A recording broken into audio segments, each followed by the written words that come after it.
បាទជំរាបសួរលោកគ្រូខ្ញុំមកឈ្មោះឈៀងធីបថ្ងៃនេះខ្ញុំធ្វើការ demo ពាក់ព័ន្ធនឹងការធ្វើ Intake HTML មួយនៅក្នុង server អញ្ចឹងយើងមានធ្វើការ install APK ពេលយើង install វាហើយយើងឆែកមើលវាថាវា active អត់អញ្ចឹងយើងឆែកមើលទៅវា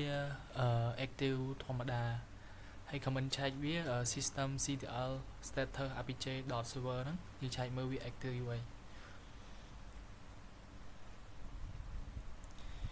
ហើយបន្ទាប់មកទៀតយើងធ្វើការទៅ download template របស់ HTML និង CSS មួយ template ស្រាប់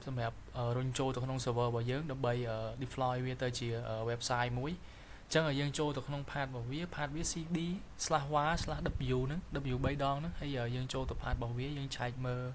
path វានេះជា path របស់ HTML ហ្នឹង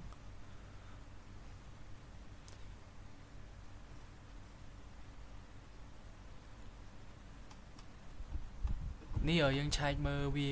ក្នុង index HTML ហ្នឹងពេលដែលយើងឆែកហើយ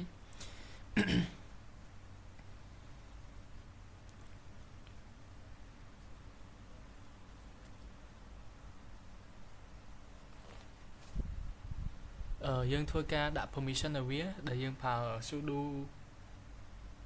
chmod 7 ដើមហ្នឹងហើយមាន HTML វាក្រោយ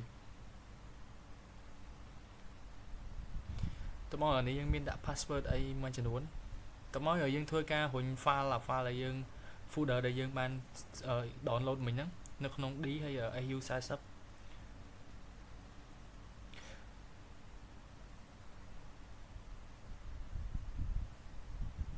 ហើយតមកពេលយើងរុញ file ហើយយើងបើក website របស់យើងមើលទៅតាម IP